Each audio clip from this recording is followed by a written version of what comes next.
Super.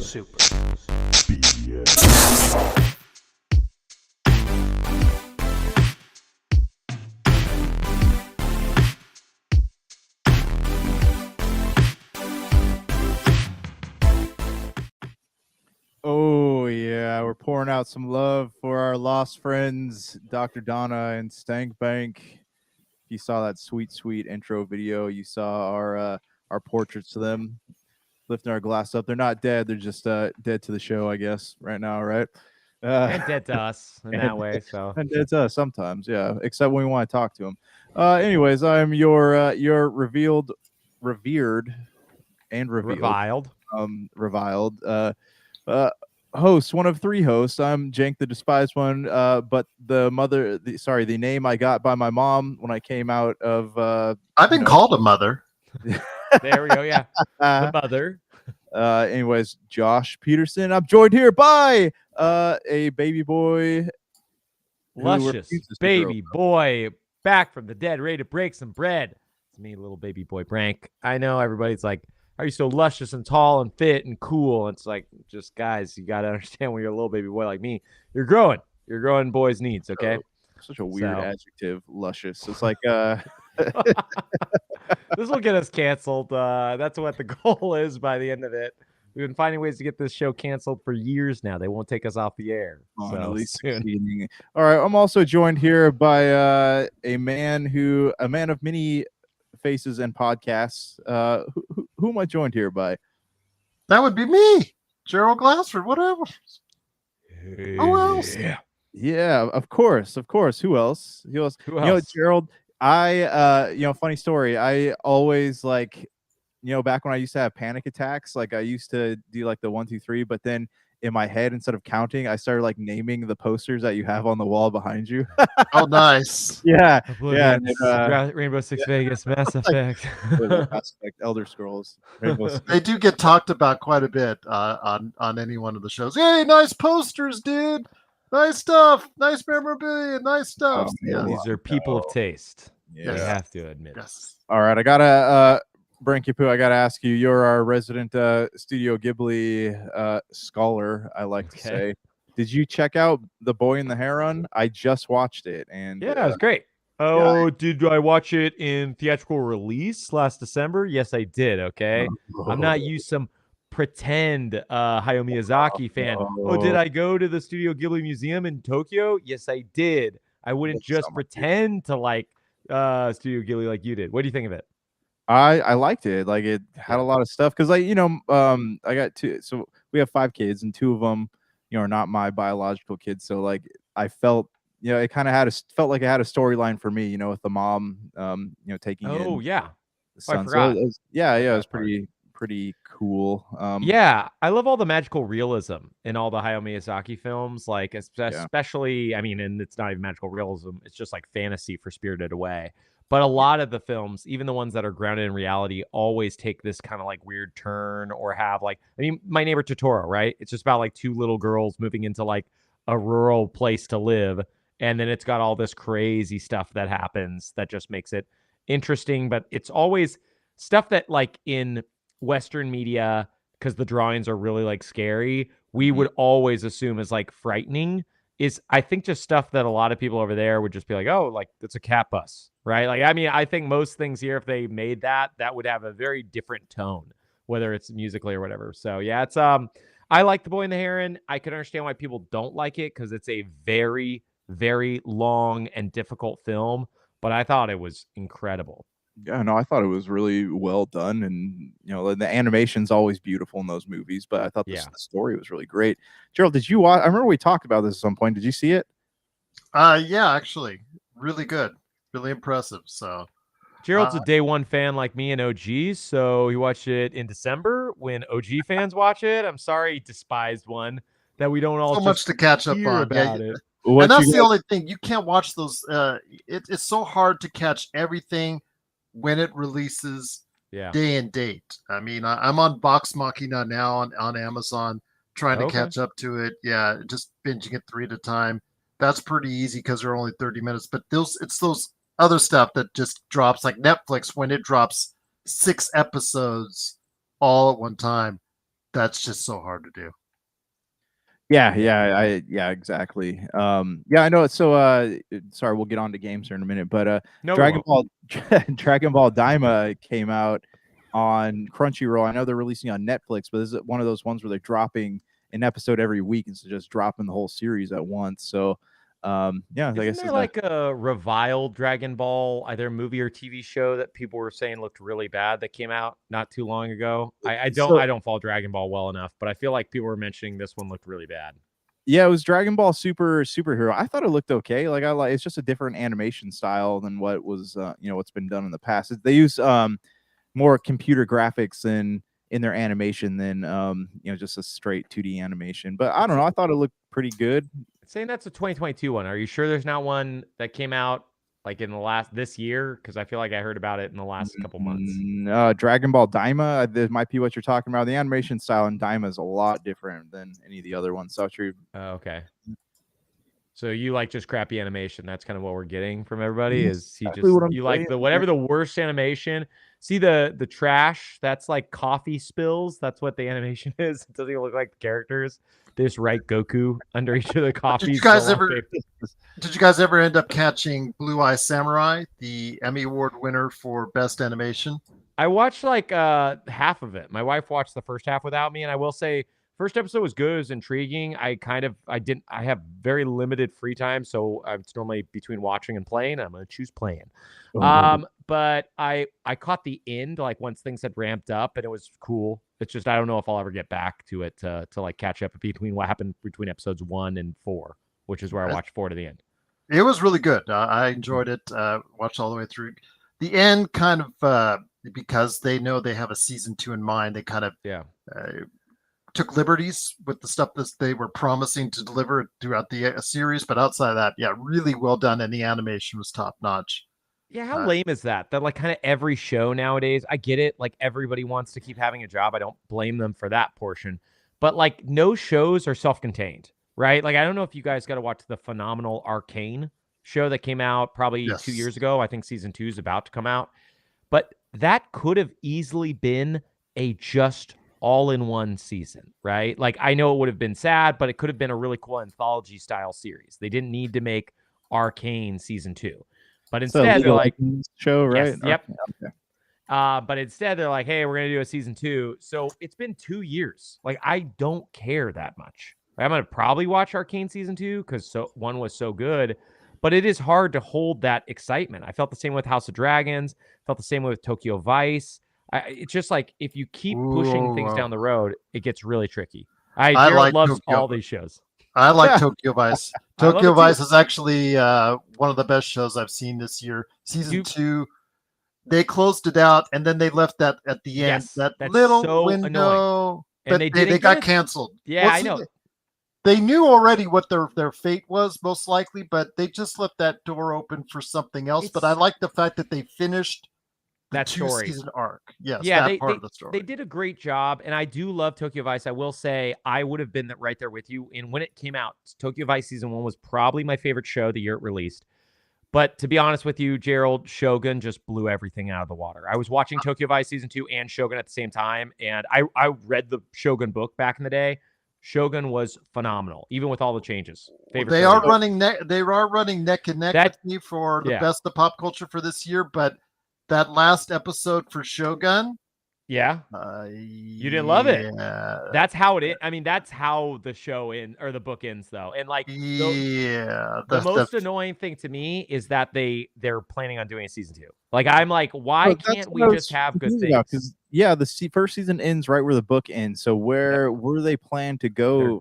It was that flashback the flash forward that really threw me off.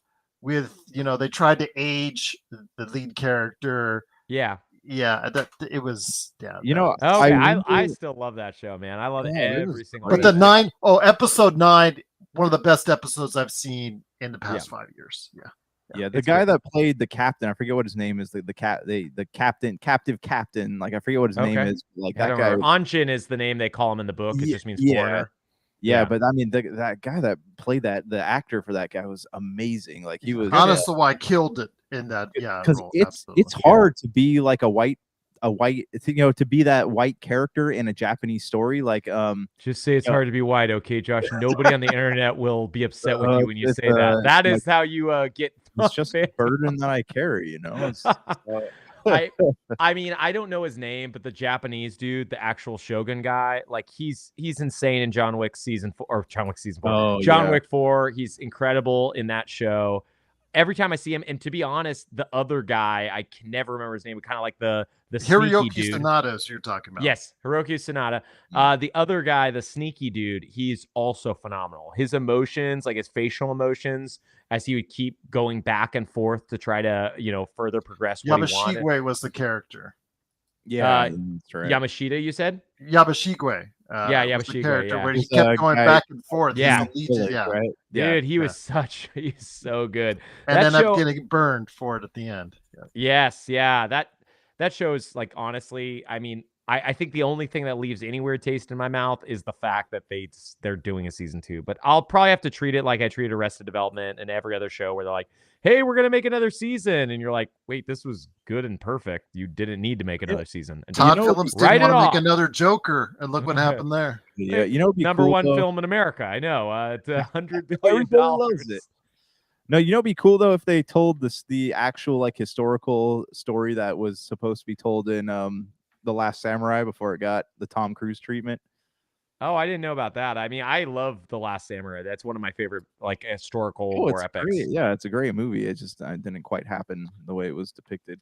But I only care about historical accuracy, so I don't even want to watch it. All we want is like really fine female protagonists. That's where.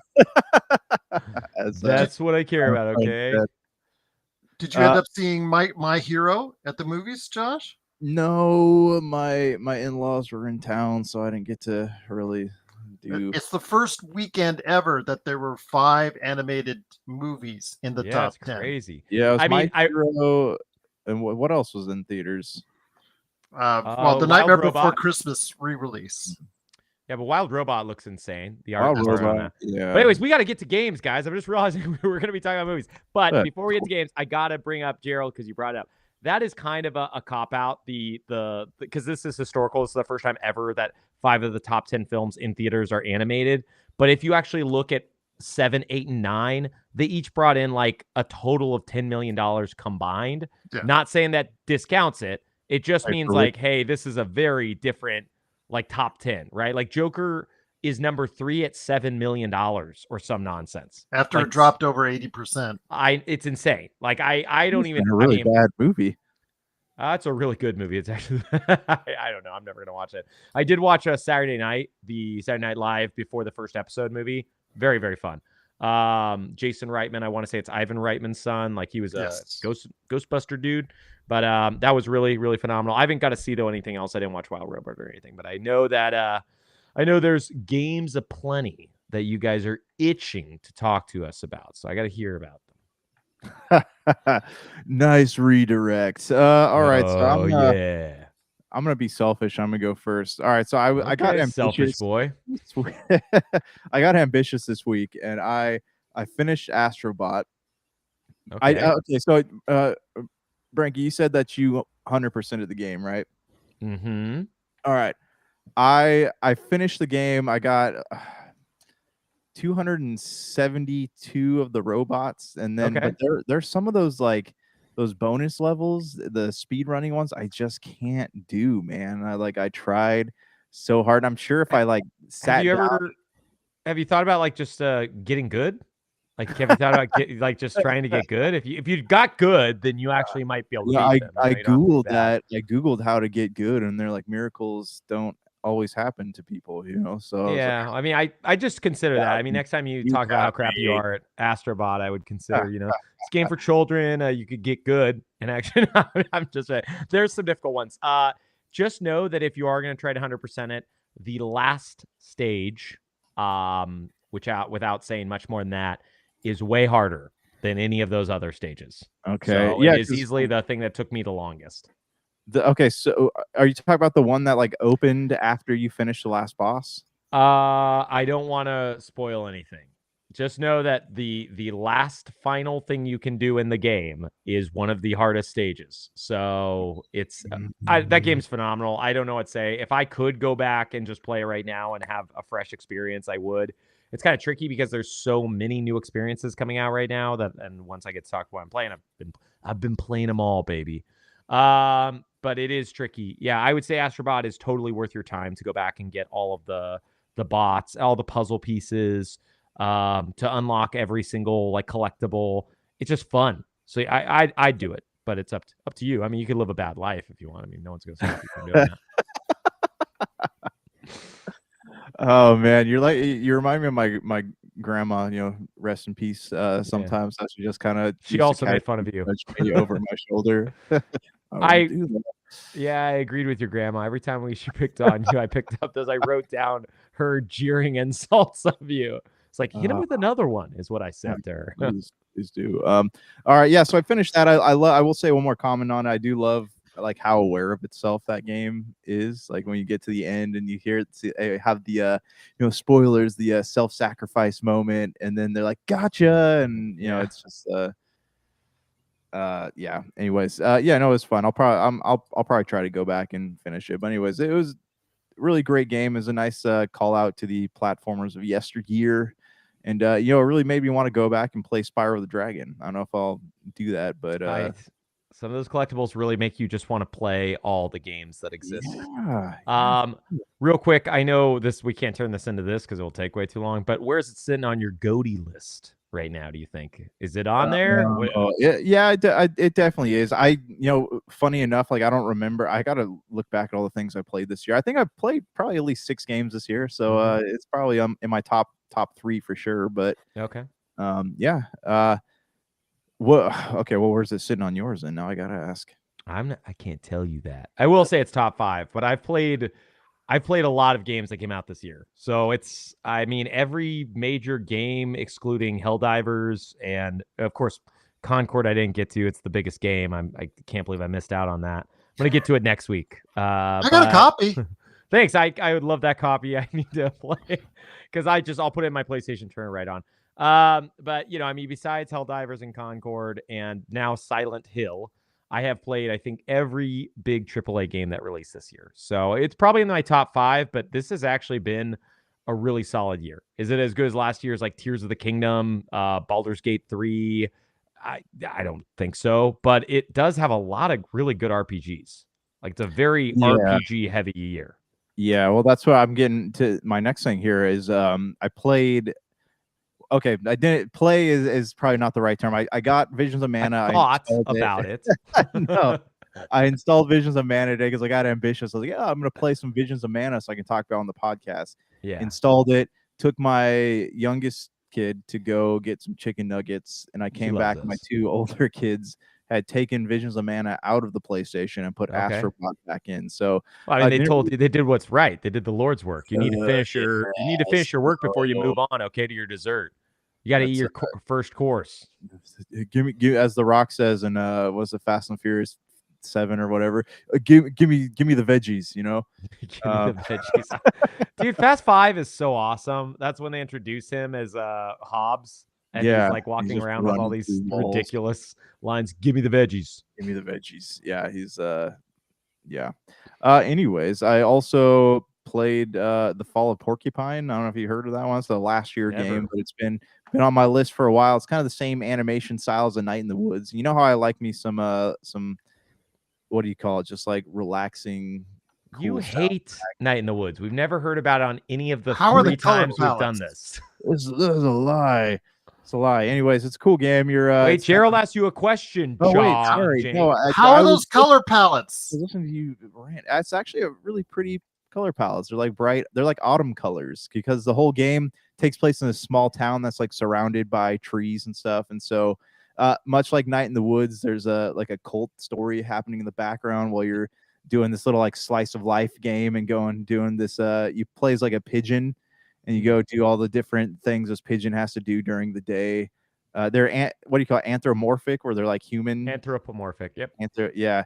And yeah. Anyways, I haven't quite finished it yet, so I can't say how great it's game of the year. I mean, it's game of the year for last year. Better than Tears of the Kingdom.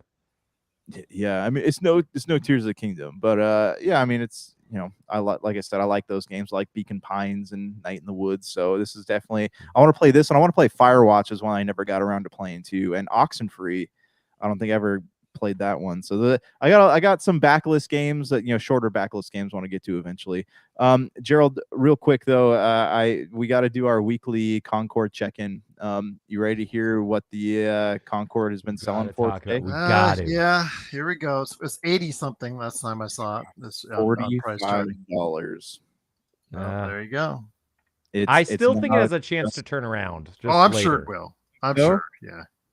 It's in the moment right now where people are reacting to it. So I have a feeling it, once it, just like a fine wine, just let it mature. Just let it. Yeah. I think what happened was a lot of people bought it to resell it. And then I think what's happening is they're getting nervous, right? They thought it was going to go up and now it's going down. So they're probably going to be offloading a lot of their stuff. Price charting has it down to 67. So. Yeah, I have a feeling in a little bit, I mean, depending on how many copies are out there, right? But in a little bit, it'll probably regain its value. It just depends on how many people are sitting on it to sell it and how many people are sitting on it to collect it. And if the overwhelming majority is sitting on it to sell it, then it will never regain value. But if they ever end up re-releasing it, I mean, they definitely will. It was such a good game. I mean, they couldn't not. What I'm saying is, in some other form, even just digitally, I don't know how that'll affect the. It's coming to Prime Video. Yeah, there you go. See, Secret Levels. They already realized that's good. Alexa. Oh yeah, that's right. I forgot about that. The cast got released accidentally, as far as leaked out by Keanu Reeves, the Schwarzeneggers. Ton of good names on it. They're going to be part of that cast. Gerald, I know I want to hear what else you've been playing, but I also want to do our weekly Elder Scrolls check-in. How's Oblivion? I did finish the main quest in Oblivion. Yes. Okay. So you rushed those Oblivion gates? Yes, all 32 of them or something like that. Yes. Grind, rinse, and repeat. You want to have companions with you for that, but then I just said, after a while, just screw it. I'm just going to go ahead and do it my own. Yeah, just run by them. Just hey, the companion system in that game is annoying because they get stuck places. Like I had a companion get stuck in one of the Oblivion gates, and it would not give me the check on the quest because he was stuck in there. So I had to go back and reload an old checkpoint to get it. Yeah, I had to do that twice as far as where I closed Oblivion gates and it didn't count it. So I actually had to go back to an old save and redo it again. So, yes. That's the fun part when you get those bugs. Can't wait for the Oblivion remaster. That's what I'm waiting for. Right when you finish Oblivion. That's the day they'll announce and release it. Exactly. But, so soon, you're almost done. You finished the main quest. Now you just have 200 hours of side quest content to do. Mm-hmm. If I want to go ahead and do it. But I decided just to dabble a little bit with Diablo 4. Okay. I know Vessel of Hatred just came out, but I don't know if I'm going to stay with it because of the fact that I know if you heard us on the Friday show as far as the PC Multiverse, Melinda and her husband are not exactly thrilled with how they. Yeah. Why? So with the Vessel of Hatred, I guess they did an update. They were around level 90, and I think it took them back 40 levels. Yeah, so they squished it. The max now is 60, I want to say. Yeah, I know that's 60. Yeah, brought them down to 60, took away a ton of their equipment, and they are. Okay, explain this to me though. What's going on? I'm not a Diablo player, so I don't know what you guys are talking about. What happened? In advance of the new DLC Vessel of Hatred that came out, they did an update, and in doing so, instead of sometimes allowing. Most of them just will allow you, they'll put a new cap on it. They'll say, okay, go from 10. Now you can go to 20, or you can go to 50, you can go to 7. No, they brought it back down. So the max, like Brank said, is 60. So it was 100. Now it's 60. So if you were 100, you're now level 60. But if you were 90, you might be 50 or 48 or whatever, right? She said 50. I think she said 50. Yeah. So seems like a disservice to the players, though. Why would you? Sometimes it's because it gets too big, right? Like WoW, they finally did that again because WoW was getting, I want to say it was 150 or something, or maybe it was higher. and then they squished it again, and I want to say now it's close to 150 again. So because they were excited to play it, and when they saw a large chunk of their inventory was gone, they're just like, I don't want to do this. I'm just leaving it. I'm done. They're done. And it's just like that. That's such a deterrent for players. Like if somebody came now to take away all the stuff I had earned in Oblivion, I would just say, I'm done. I'm moving on. So something else. This is a Blizzard thing, though, right? I'm looking at World of Warcraft. So it was like 60 was the cap for the first one, 70 for the first expansion, 80, 85, 90, 100, 110, 120. They squish it down to 60 for the next expansion. So if you were 120, you went down to 50. And then now it's 70 is the new one, right? So I think the problem is they don't want to just keep going up, right? Not that that's bad, but I do think it makes it hard to do the numbers once you get to 200 or 250 or whatever to make. I don't know. I'm not doing all the math on their ends. Do they have to keep on upping the difficulty of the things in the world if they keep on making the level cap go higher? I mean, most of the zones in WoW, and I assume it's similar for Diablo, are level cap or level based, right? But I mean, that's just coming from old WoW knowledge. They might scales up when you scale up. Oh, they scaled? Okay, I think they do scale up. It used to be zones, but I mean, this is 2004 WoW, so I haven't played WoW since like 2006. So yeah, a lot of the games do scaling now. So they probably decided, hey, it was easier to do. Hey, if you're 50 to 60, this is going to be it. I don't understand it, but I'm sure somebody who's way better at math than I am. But they did take a risk, because the truth is I've heard a lot of complaints about that. There's also been a lot of complaints about like trying to log in and stuff. That's also not been super easy. There's been a lot of issues at launch, which kind of seems to keep happening. I don't know if Blizzard can't get their stuff under there. By the way, non-gaming related, I'm reading The Rise and Fall of Blizzard. I think it's called. It's Jason Schreier's book, right? Yes. Yeah, it's so good. I'm like probably only it's 6 chapters in. I haven't had a lot of time, but it's called Play Nice. That's what it is. The Rise and Fall of the Blizzard Entertainment. But it's phenomenal. It's really cool. It gives you a big insight into a company, and the gaming industry generally is pretty hidden. They don't really talk about a lot of stuff. You can like try to reach out to people, but you only get a little bit of knowledge of like one thing. So this is cool to read about one of the biggest companies where they talk about multiple CEOs and people splitting off, and how Guild Wars, if you remember that MMO, how that was created. Anyways, I don't mean to bring that up, but that's just like it seems to be a Blizzard thing is all I'm getting at, is these changes. Gerald, anything else you've been dabbling with? Not yet, but I'm just waiting. This is the best time of the year for video games, because you're seeing video game releases coming right and left. We'll talk about a few, including one that I think surprised a lot of people in the past week. So we are getting a lot of good releases. For me, again, December 7th, if they stick to it, for Indiana Jones, maybe even October 31st for Dragon Age as well. Yeah, that's going to be fun. I'm excited for that one. All right. This Brank. What this a Brank? This a me. This a Brank. This young baby boy here. Oh man, this baby boy's gonna rip it real quick so we can get to some news. So I have been finishing up Echoes of Wisdom. It's still good. The more I play it, the more I realize that this is probably not even in my top 5 Zeldas, which is not disappointing, but considering like every recent Zelda release since, I guess everything after, I should say, Skyward Sword, Between Two Worlds, Link Between Two Worlds, or Link Between Worlds, Breath of the Wild, and Tears of the Kingdom they're all in my top 5. This one's weird. I don't think it's in my top 5 just because I don't think it's as good as those 3, and then I don't think it has the nostalgia of like Ocarina of Time or A Link to the Past or one of those. But it's still fun. There's a lot I'm enjoying. I do find it strange. I'm at the very end, like I could go fight the last boss, but there's so many hidden things that, and I tried to play it pretty as thoroughly as possible, that I probably spent 4 hours after I got to the previous dungeon, and I'm still not even, I haven't gotten all the hearts and all the costumes and all the other stuff. So that game's good. You should definitely check it out. It's hard for me to recommend as like the Zelda you should play. Like if you haven't spent your time with Tears of the Kingdom, go play that.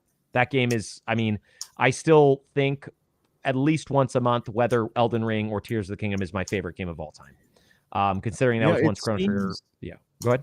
Yeah. Oh, sorry. It seems that there wasn't like beyond the gimmicks. It was not very I don't know, something that you'd want to go back to time and time again, like Breath of the Wild or Tears of the Kingdom. Yeah, so the rumor is that this was supposed to be Legend of Zelda Maker, right? Grezzo was going to make the Super Mario Maker. It was going to be called Legend of Zelda Maker. They switched it into an actual Zelda title on its own. It was going to be featuring Link, but then they realized it wasn't fun to create. This is all the rumor, right? That this is how the game was made. It was going to be Link based, like all of them are, but then they realized it wasn't fun to have the echoes and have the sword, because then people would just use the sword the whole time. So they made you Zelda, right? And then they made it so you could like turn into sword fighter mode for a time period. And I get it. If they would have given me the ability just to play with swords and bows and bombs the whole time, I probably would have never used the echoes at all. So the game would have been very different, because some fights are miserable because your echoes will do what they want. And if it's like, oh, this guy's flying, I can't hit him because I need a flying echo. And then those echoes kind of like do whatever they want and titter tatter around, and they don't go after the enemy. You're like, what is going on, right? Especially when you're doing some time challenges. Yeah. So that's the rumor, right? So I can see how it was made the way it is, because it does feel like it is the perfect. I mean, think about all the echoes. They're essentially every enemy in a Zelda game. So they were making a Zelda Maker. They had to put all that stuff in there so you could create it, right? That being said, I still think it's great. Like, it's definitely worth your time. I think it's still way better than Skyward Sword, probably better than Twilight Princess. But it's really when you get to like Wind Waker, which I think is really great, where it's like, I just don't know. It's a very different Zelda. This one is much more in line with Link Between Worlds and Breath of the Wild and Tears of the Kingdom, but it has way more talking. So it's almost like it gives you some of the freedom where you can tackle the dungeons in kind of a set order. There's phases to which ones you can go to. But you also are having to sit through tons of dialogue on your way to each dungeon as you help a Yeti's brother, or find his brother or whatever, right? Like, there's lots of different like small storylines that they're fun, but it feels a lot more like you're reading way more than Tears of the Kingdom, because you were doing so much between each dungeon in Tears. Yeah. And then I've also been playing. Oh, did you have a question about Echoes of Wisdom? No. So I was gonna. I mean, do you see any like replayability in the game? Anything you might possibly go back to? This won't be one that I ever revisit, but I don't revisit most games. I will probably revisit Tears of the Kingdom because I revisited Breath of the Wild 2 or 3 times, but I've never replayed any of the other Zeldas besides Ocarina of Time. Right? Like, that's the only other one I've replayed because we were kids when it came out, so there's like big nostalgia for it. It's been released a lot of times, so I'll play it generally when it's released. And Wind Waker, when it's released, I'll play that again. But it's not unusual for me to say, no, this is a one and done, right? Most games for me are one and done. I've also been playing Metaphor Refantasio. That's really good. It's a phenomenal JRPG. I haven't got to put nearly as much time as I want to. I'm still in the demo part of it. The demo can last anywhere from 3 to 10 hours. So I'm just still getting my way through that. And then the demo save transfers into the main game. So I picked up the main game. I just haven't even got out of the demo yet. But I mean, this is game and season, man. To give a little bit more about Metaphor before I hop off it, it has the turn-based mechanics of all the Persona games, but it has a leveling, a job system, I should say. Kind of like a Final Fantasy where you can choose mage and warrior, and then you can level them up and get the skills, and then you can essentially create a combined class where you can have all the skills from every other archetype that you've learned before. So it's really, really neat. You also can fight enemies outside. You know how like in some JRPGs they'll let you attack an enemy to get the drop on them? Yeah. Well, this allows you to kill the enemy completely outside of the turn-based battle if you're strong enough and the enemy's weak enough. So you can just attack them. You don't even go to like is there like a separate battle screen? Yes. Or is it? Yeah. Okay. So you essentially, you run around the world map. You can attack with the X button. If the enemy attacks you, you enter a turn-based battle. If you could just fight the enemy the whole way, but if you hit them enough and then you press Y, because you can press Y whenever you want to go to turn-based battle, right? But if you hit them enough and then you press Y, they'll be stunned when you enter the battle, right? But if you wanted to dodge and try to figure it out, you could just keep fighting them, right? And if you're playing as a mage, you do range attacks.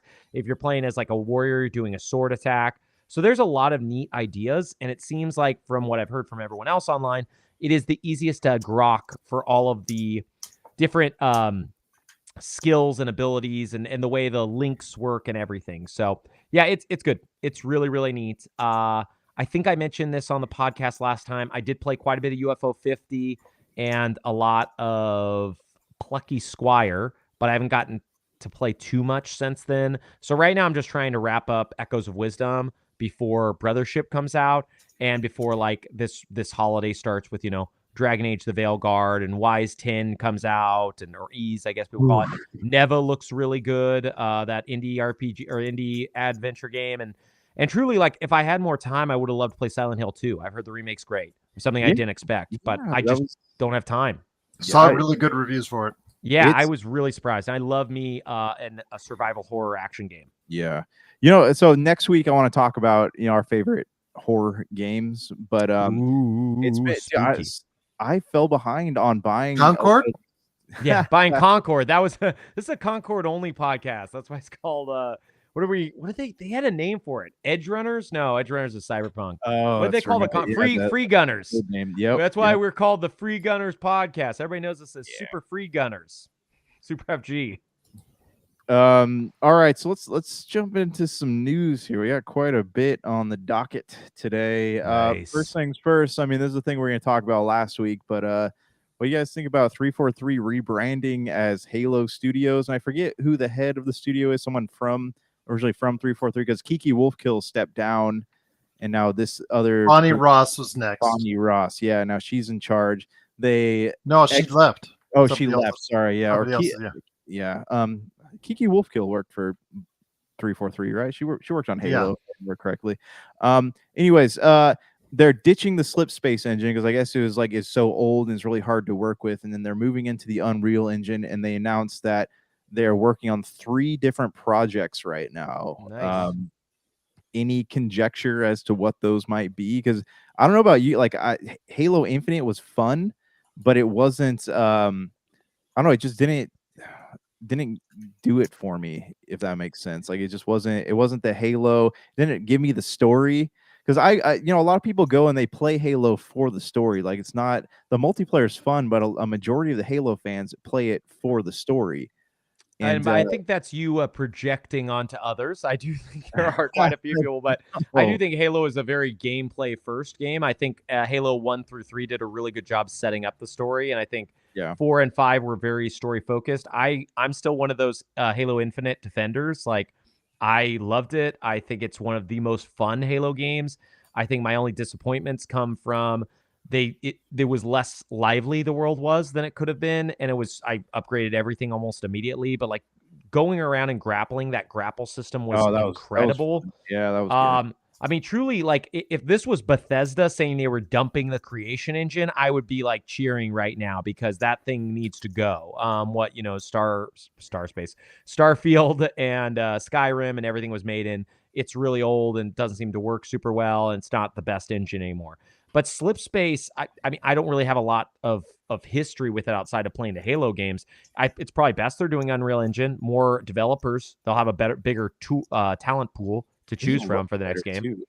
Yeah. It will look better. I mean, there's something I think sad about like every company losing all of its own engines, because back in the day everybody made their own engines, right? Like Final Fantasy had everybody is moving to Unreal. Unreal is like they won, right? This is their dominance. This is their Disney lap.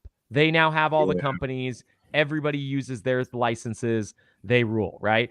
But at the same way, like, I don't care that much. I just want it to be like a good game. So if it's going to bring better creatives to it because there's more people that know Unreal, great. I'm all for it.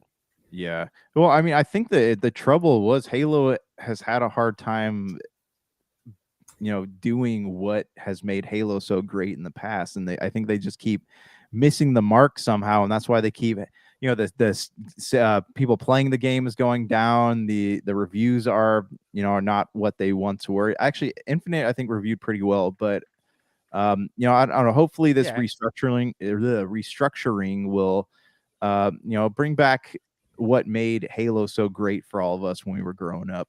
Halo Infinite was Game of the Year for one of the publications. I can't remember which one, but it was also nominated for the Game Awards 2022. So I know you sing Halo 5's praises, even though that was one that is like universally. I think Halo 5 was a very fun game. I get people's hate for it. I think the only Halo I could understand everybody hating is 4. I've never finished 4. Probably never will play 4. I think it's not a fun game. I think it was 343's first stab at Halo, and I did not enjoy it at all. I played 2 maps and I've never touched it again, or 2 of the levels. It's a hard game, man. Yeah, I just did not enjoy it. I think 5 was at least more fun, in my opinion, like more capital F, because I am one of the fans who's like, I wanted Halo to have a sprint button, and I wanted Halo to have aim down sights. That's what 5 brought, and that's what they kind of have in Infinite. That's what I want, right? I want Halo to not be, oh, it's not Call of Duty. It's a Counter-Strike, right? And that's what Counter-Strike is. Counter-Strike, and people love Counter-Strike for what it is. I want Halo to be able to be brought into the modern century, right? To be a modern first-person shooter, not just some game where it's like, well, Halo does this, and this is why Halo exists, right? Because you're only going to have so many fans, and maybe that's the problem, right? Maybe that's why less people are glomming onto it. I doubt it. I think less people are playing Halo Infinite multiplayer because there's so many games out. There are so many games. Like, I would play more of it if I could. It's such a fun multiplayer system. Yeah, I agree, but with the thing is, though, I think what the show proved, and let's tie into the show with this, is the fact that the Halo mystique is dying out. And you can see it behind me, how much I love Halo. So I don't say this offhandedly, but realistically, who is Halo for at this point in time? Is it for guys that are our ages, in our demographics? But is that what you really want? Is it connecting with younger audiences?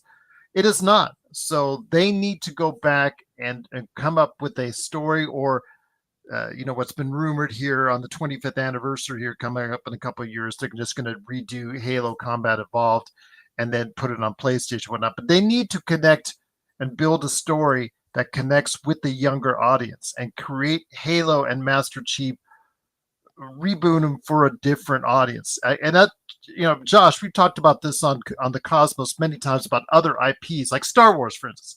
Star Wars, in order for it to continue its success for decades, and sorry, Cool Bro, I argued with you on this before, and I know you're in the chat, it needs to connect with younger audiences. And outside of Cool Bro, it has not done that entirely, outside of the Baby Yoda, it's so cute, we got to buy plushies of him type deal. right. With Master Chief, it's that same thing. If Xbox is continuing to exist, if you want Xbox to continue putting out consoles and hardware and not just be some cloud thing that you can play off your smart TV, they need to go ahead and have IPs that will connect with younger audiences, whether it's on a multi-format type deal or if it's exclusive. It just needs to have the Gears, the Halos. They need to find the Halo and Gears that will connect with the younger audience going forward. Otherwise, the future of Xbox, as much as I hate to say it, being that we're all Xbox fans, is doomed. I have an Xbox Series X I absolutely love, but I just know that there are not a whole lot of people under 25 that are playing Xbox as much as they used to. Yeah, and I agree with that, Gerald. I will say one of the things I find most interesting, because I work with children, is that if something's good, or at least their parents like it, they'll like it. The Star Wars I hear the most talk about is not Mandalorian. I do hear a little bit about Baby Yoda, but it's very rarely like Obi-Wan or Acolyte or any of those. It's always episodes 1 through 3 or episodes 4 through 6. And these are coming from like 6-year-olds and 8-year-olds, right? Like, it is funny how, like, if a thing is good, people of all ages will enjoy it. I think the problem with Halo becoming like a multiverse, right, with the TV show or multimedia style, whatever people want to call it now, is that the TV show wasn't good. They just wanted to get more money off the IP, right? And similarly, if we're going to do this to Star Wars or anything else, we have to make good quality content. And I worry right now that the idea first is the money focused, how to move the IP, and less focused on how to make good quality work, right? How to make art again. Because when Halo 1 was made, I highly doubt they were thinking anything of the story. They're probably just thinking, hey, let's make a cool game. Let's make a really fun game to play, and it has like a fun Starship Troopery style storyline. It would have been so funny to be a fly on the wall. Just real quick, that when somebody, the head of Xbox, I forget who it was at that time, put like something right in front of somebody in Bungie at that point in time at someone's desk. Hey, I want you to go ahead and make us a mythology. Go to it, man. I want you to build thousands and thousands of years of mythology and put it on my desk by Tuesday. How about that? Yeah. All right. They immediately started writing books. So I think it was like a year after the game came out, all these books started coming out talking about like how, you know, what happened to Reach and all that. But, you know, Lifted here, it said Halo came out in 2001. And like, I remember when it came out, like it was that perfect blend of story and multiplayer. Cause you would you plug it in, you play the campaign, right? And it had all this interesting like intrigue and backstory to it. All the things with the Forerunners were really cool as you were exploring the Halo ring itself. And then you wanted to play more, so you jump into the multiplayer, and the multiplayer was just as good. So I mean, if they could somehow manage to capture that magic that, you know, made you want to do both, then I think that they could have a really great game on their hands. But they just have there's so many, you know, I don't want to say they're misses, but they're kind of close to being misses, you know, that they got to go back and make up for. Well, yeah, I mean that, and honestly, this Blizzard book was a perfect example of that. They canceled so many projects that were mediocre, right? Like that's, if you want to keep a brand that is like really high quality. I mean, in some ways, Sony is trying to do that, right? Like that's why they literally took Concord off the shelves. They want you to forget that this game ever existed. They don't want a game with that low of sales to ever be tied to Sony, right? And that is like, that's the sign of like a brand that really cares about its brand, right? It wants to be the best. So Blizzard used to do that. They don't do that anymore. Sony used to do that, kind of still does, even with the weird Concord stuff. The problem is Microsoft doesn't have that thought. Like their thing right now is kind of like Netflix. They have to create content. So sometimes they're going to release a miss. And they've released quite a few, but I will say I don't think Halo Infinite was a miss. I don't think Forza Horizon 5 was a miss. Yeah. They have a lot of hits that a lot of people forget. I find it so funny because when I think of poor decisions with Halo, it's really just like the Halo TV show, right? Like, what were you thinking? You didn't need this. No one was asking for it. What a roller. Was somebody being like, "Hey, I need a Halo TV show"? Like, I don't know. It seemed crazy to me, and it's supposed to be horrible. So, yeah. I mean, it had, me and Gerald have talked about it had its ups and downs, and it was well, there was only one up, and that was that in second season, the Fall of Reach. We liked it, and we thought, okay, after all the episodes that were so bad, and that they changed so much out of even the mythology that was made up in the first place. But even after all the mythology they changed on that Halo show, the Fall of Reach, they got that for the most part right, which we enjoyed. And then they just took a swan dive back into Crapsville once again. Right after there were some glimmers of hope along the way. All right, let's jump into another news topic here. This one's a quickie. Xbox Game Studios leadership has seen a change. So the boss from Rare takes over. I forget what his name is. Hold on. So Alan Hartman's retiring, and Craig Duncan is Craig Duncan's taken over. What are your thoughts on this? Do you think that Alan Hartman is being pushed out, or do you think he's just saying, like, because he's been around since the release of Age of Empires, so I mean he's got quite a what do you call it, like a legacy, like a history story, I guess, within the company. Yeah, he's done a lot of great things. But I mean, for me, I think it's probably just he's been there for a long time. He's retiring. I mean, this is corporate America. He might have even got a better offer. It does look like he's probably in his mid to late 50s. He's been with Microsoft for a long time. He either got probably a really, really good position somewhere else, or he's probably done. Right. But I don't think it's Microsoft pushing anyone out. No, I think not if his last day is like end of November. Yeah. All right. That's what you call a golden parachute. Yeah. Well, I mean, not Bobby Kotick, maybe, but yeah. No. I mean, it sounds like he's pretty liked by people, though. So I mean, I think that's a good way to go out. Yeah, I think in the end, it's like all jobs. Like, yes, now if we saw like a weird out of the midst of nowhere Phil Spencer getting essentially kicked out, right? Like he's gone in 2 weeks. Yeah, then we have a lot to rumor about. But like this seems just like hey, this guy's been with the company for a long time. He wants to retire. or move on. I got my Microsoft shares. He's going to get so much money. You know, he probably has a family, or even if he doesn't, he could probably still tour the world. I assume his job as like the head of Xbox is very stressful, right? Like when you get that high, it goes one of two ways when you get that high. It's either no stress because you don't have to do anything besides show up to meetings, or it's incredible stress. And normally that his area is probably one of the more stressful areas because he still had like 3 bosses above him. So the more like that's that perfect amount of stress where you're like, I have 3 more people I have to report to above me that keep wanting stuff. So he's probably just like, hey, I'm done. I think it's probably good without right? any. Yeah, and he's leaving too without any scandals under his belt. So I think that's a good. The second he leaves will probably change, right? Everything will say. I feel like the second anyone gets out. I can't believe what this guy did. Yeah, for sure. Anytime somebody says something good about someone, I just wait for someone out of the woodworks to come out and be like, "This guy killed my parents." You're like, "What? You never said this like a week ago?" But we call that the Dave Grohl treatment. All right, Gerald.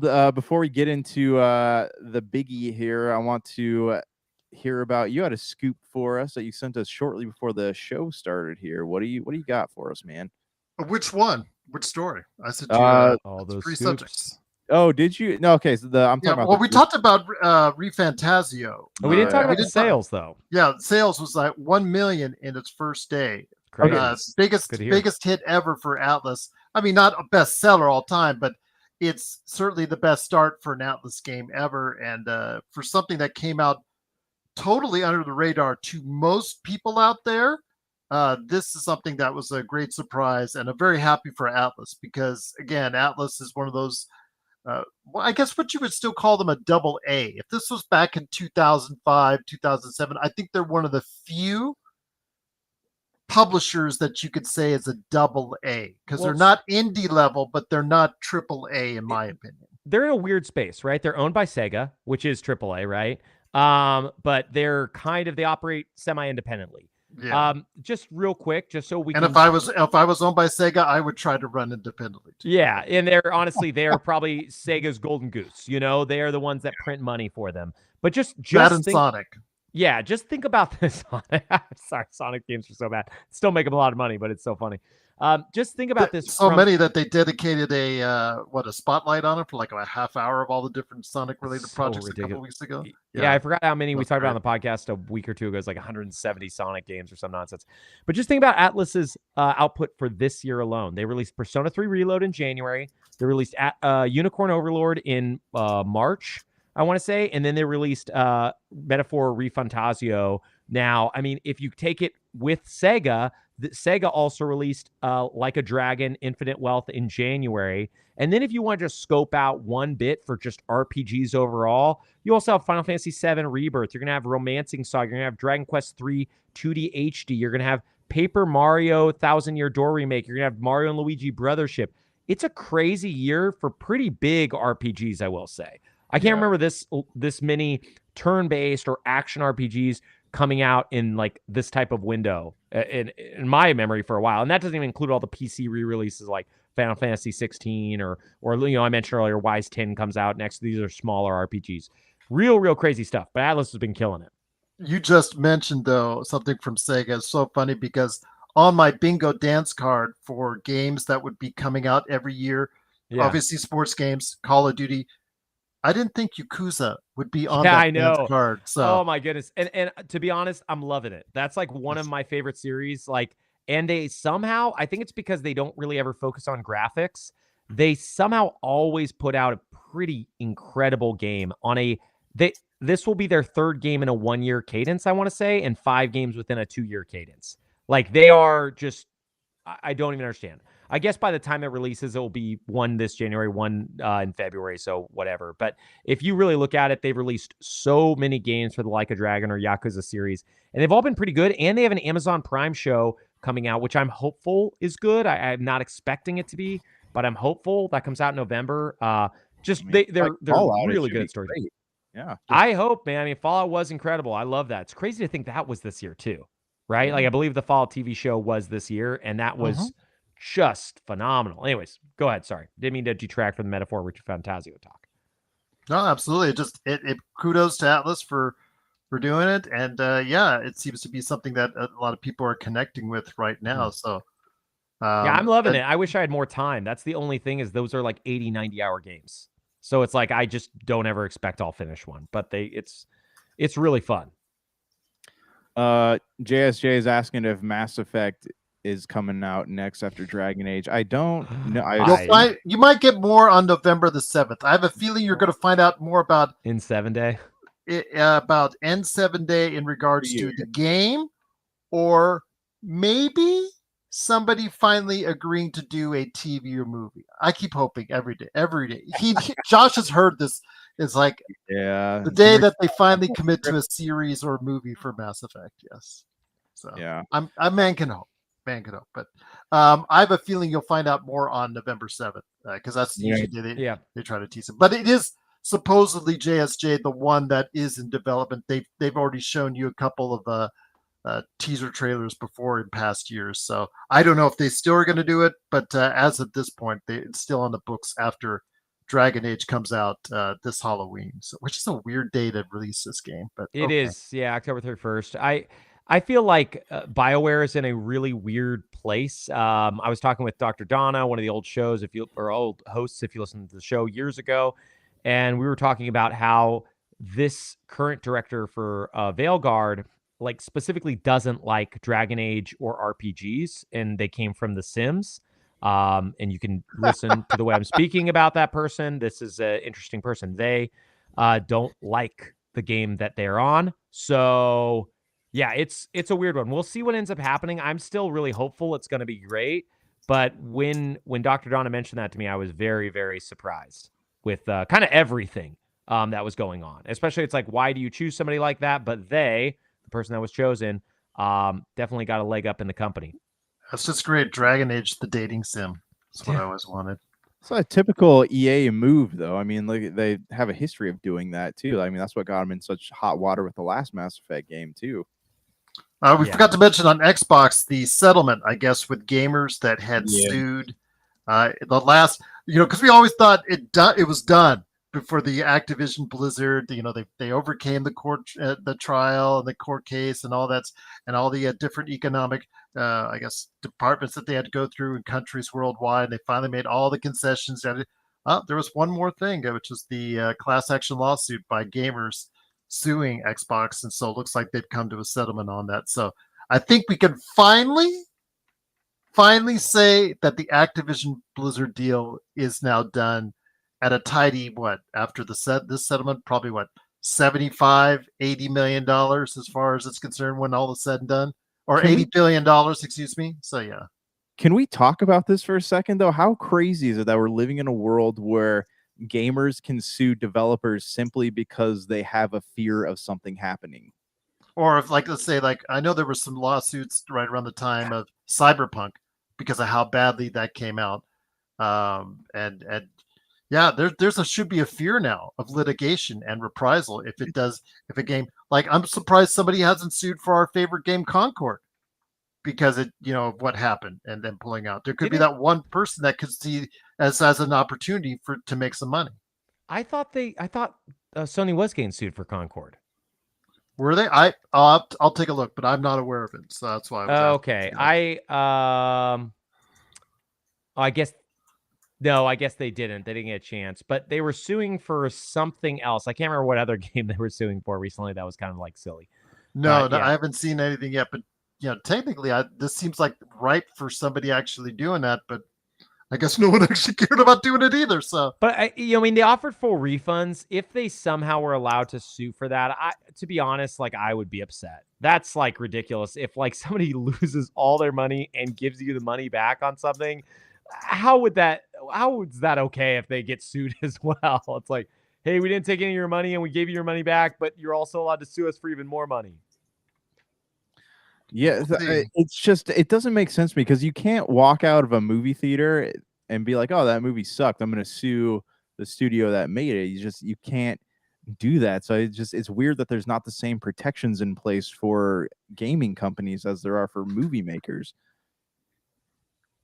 Apparently not. Again, video games have always, Josh, you know this, and so as well as you, Brank, even since the 90s. Video games have always been treated not as an entertainment medium at the level of movies and television.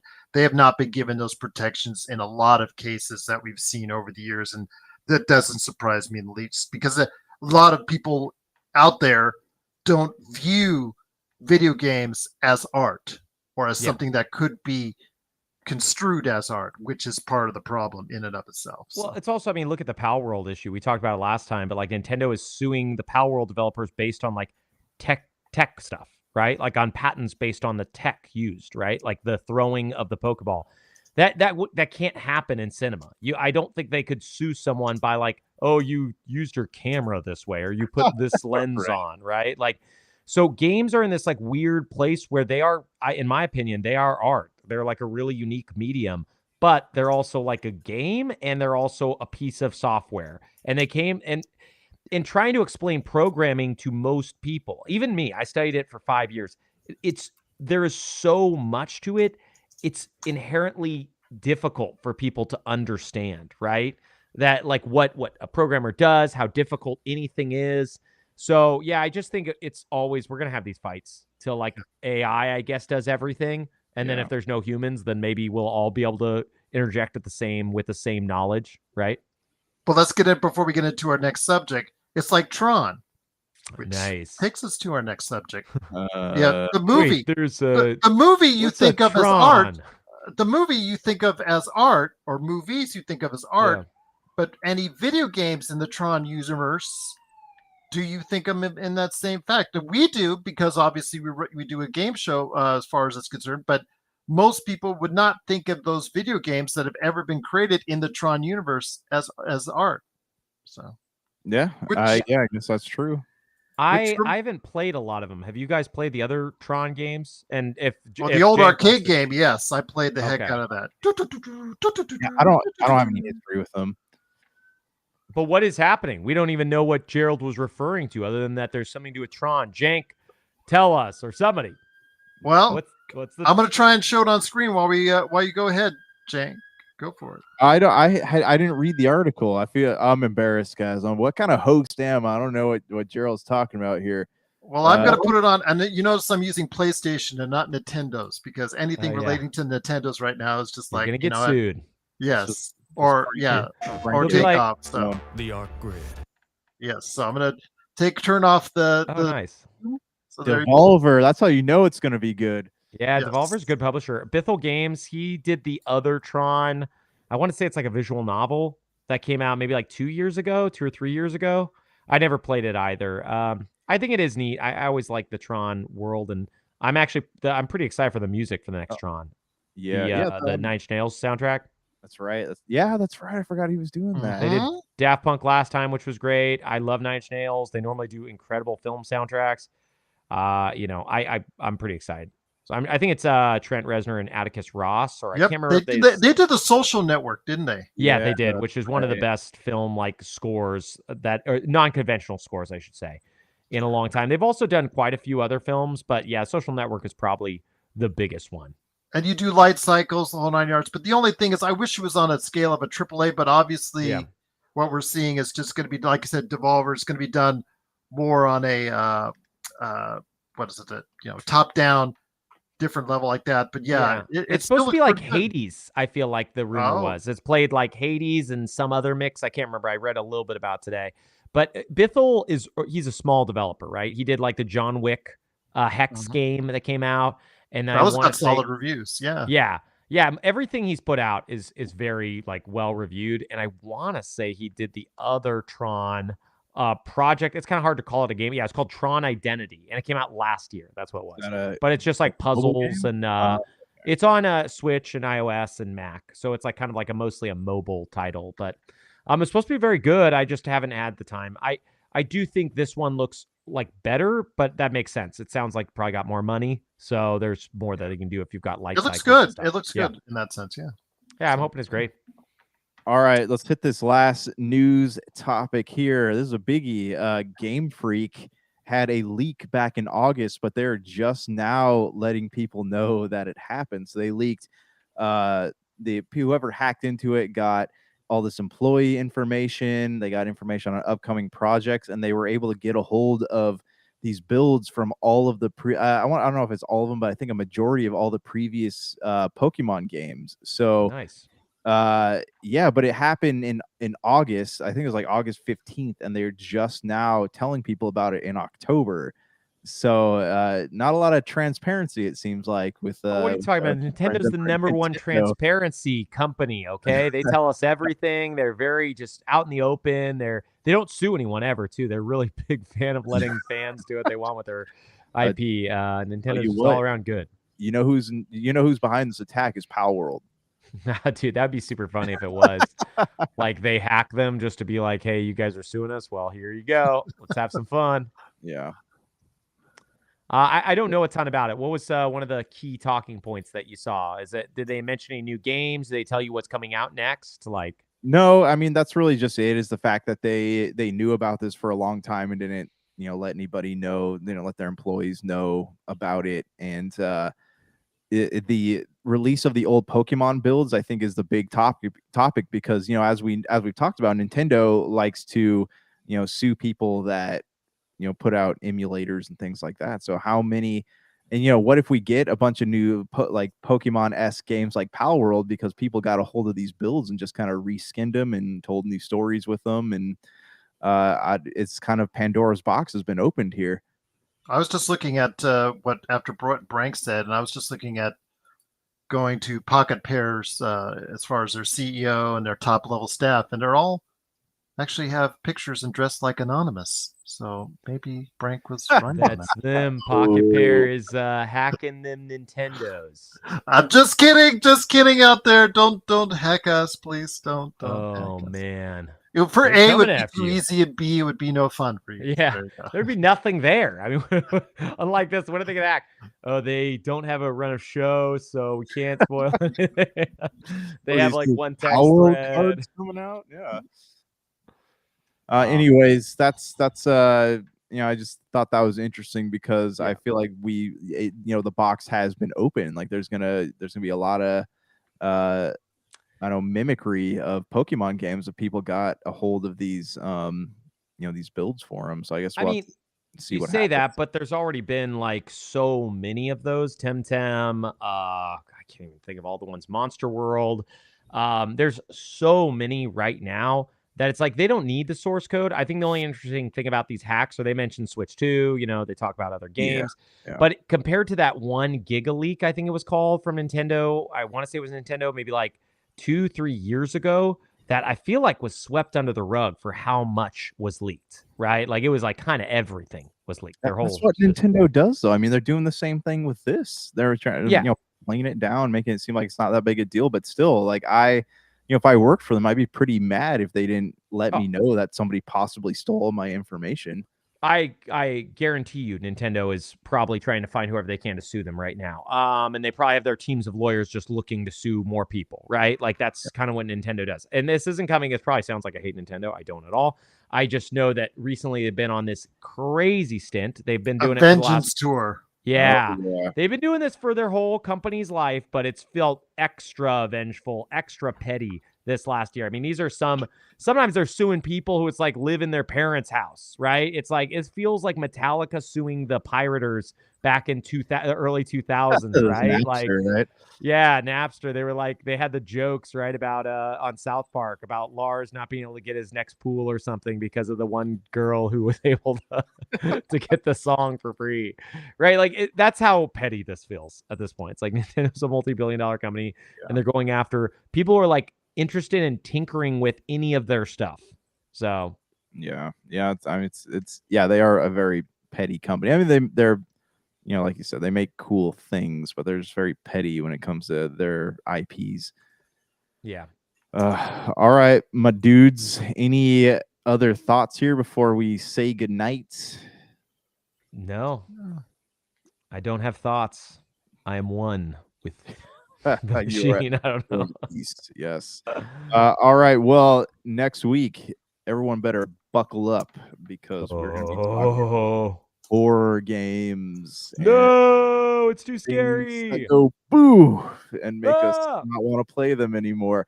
So if y'all have some games you want to talk about, shoot us an email at the superbscast@gmail.com, and we'll talk about it on the show, or just join in and jump in the chat here and talk, and we'll include you in our conversation. It'll be great. But for now, I think that'll do it. Good night, so long, farewell, and whatever else they say in Sound of Music. Be blessed.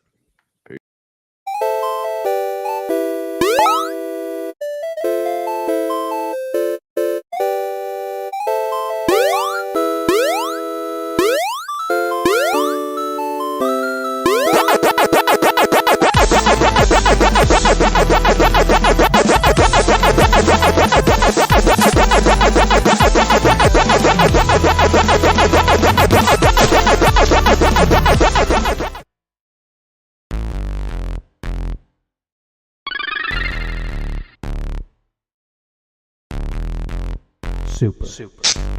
BS.